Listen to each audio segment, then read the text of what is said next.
So my next question is, what does it mean to you all to do the right thing?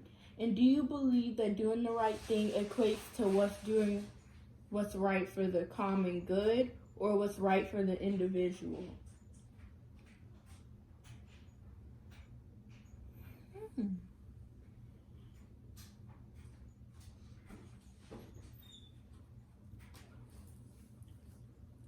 I think that doing the right thing is about what's right for the good of all, for all, not just that individual,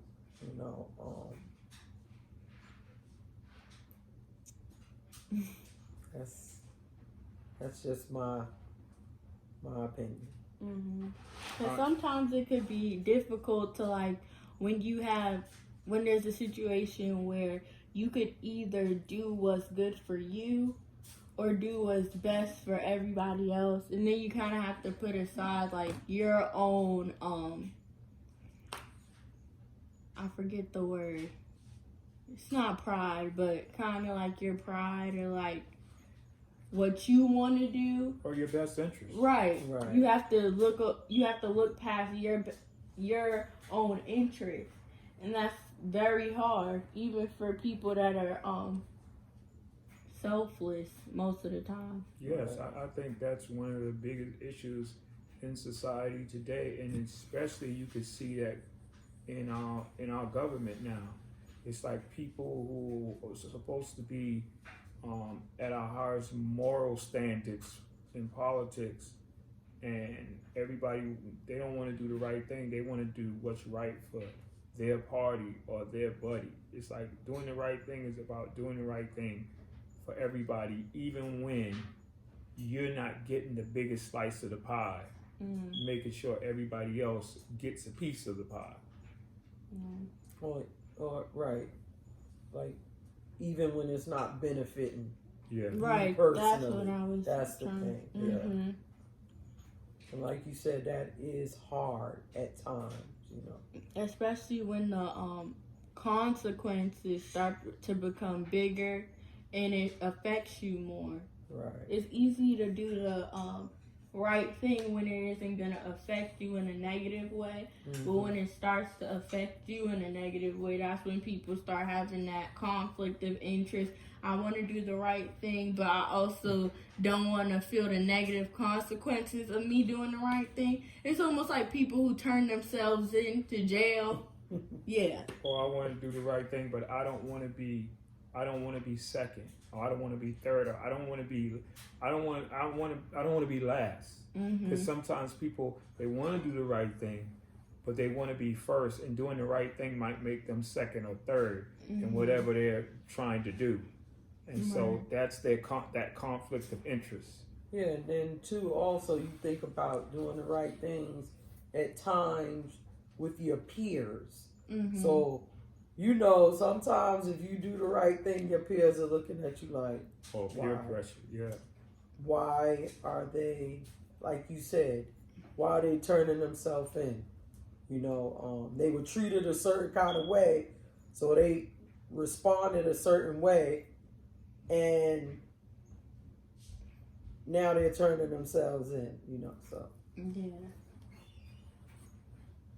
So, my last question is, after Mookie checks out his knuckle ring, Radio Raheem tells the story of love and hate, where although hate starts off strong, in the end, love conquers all. So do you feel like the concept of love overcoming hate, or we can combat love with hate, can apply to all the racial tension that's going on in America? Also, if you notice in the movie, before Mookie throws the garbage can into the window, he yells hate. So he basically chose hate in that time. So do you feel like sometimes hate can be more there may be more satisfaction that comes with responding to things in hate? That's deep. Yeah. I mean, a lot of times when you think about hate, like in this instance, they respond in a certain kind of way because of their anger.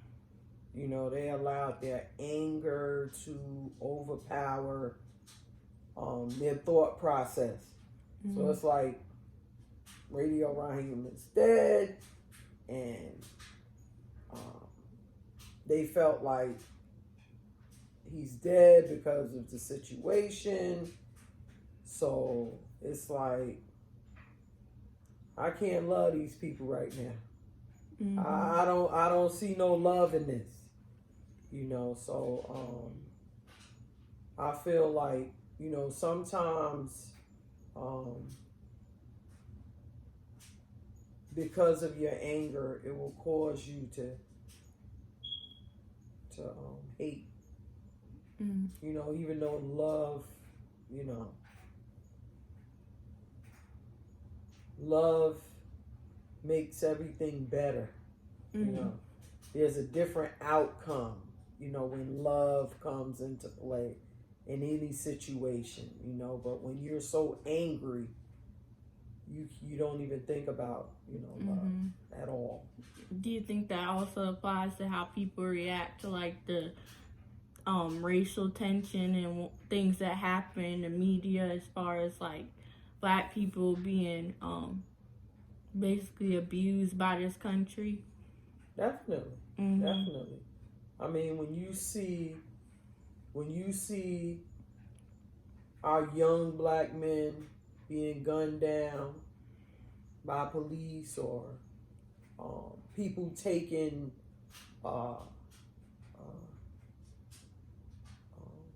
situations in their own hands, mm-hmm. you know, I feel like, you know, that's when hate comes into play. Mm. You know. What about you? I think that love and hate, it's like, it's funny because you always have these two things working against each other all the time. Mm-hmm. Love is more powerful to me, but it takes more work and understanding. Hate is fueled by ignorance and emotion, which doesn't last. Mm. You know, love is more concrete. Hate is the dark. Love is the light. And love always overpowers hate. But I think love takes a lot more work, a lot more sacrifice, a lot more commitment. Hate is more emotional. It's almost like a loose cannon. It just ushers out, mm-hmm. and then it simmers down, and it's like, what did I do, or what just happened? With love, you have more thought, you have more care, you have more attention to detail with love. So it takes more work. So people don't want to go there with love, because love hurts a lot. Mm-hmm. Hate, it just oozes out, and then it just, for the actor, for the person that actually hating, it just comes out. It's not work. It's just an emotion. It's just there. Love, you have to actually build love. You have mm-hmm. brick by brick. You know, it takes a lot more time. So, you know, love conquers all. I think people just don't want to go there because it takes so much work to love each other, and especially things that don't look like you, things that don't act like you, and things that we don't understand. Mm-hmm. I think love and understanding are two things that, in order for us to grow as a country and kind of come together after hundreds of years of racial division, understanding and empathy is really what's gonna take us to the next step. Because a lot of people don't care about things that they never experienced, or things that they don't understand, or things that they don't feel like they care about. Right. It's like you look at these courtrooms, you look at things that are going on, and you see some of the smartest people in the world act like they don't know what justice is. How you don't know what justice is? You know what justice is. You just don't care about justice for that person or that situation. We know what justice is. You know, it's just like people saying, "Oh, I don't know who God is." Yeah, you know who God is. You just don't want to recognize him. You know what justice is. You know what fairness is. You know what to be. When you break that bread in half and it's broken in half, and you give one person peace and the other person peace, and you're not lacking and she's not lacking, that's fairness. It doesn't always break that way, but you always got to be trying to make sure that when you break the bread of justice, of equality, that it's kind of close to the middle. You know. I think that's a great way to end our discussion. So thank you guys for talking with me. I appreciate you. And good night. Good night. Good night.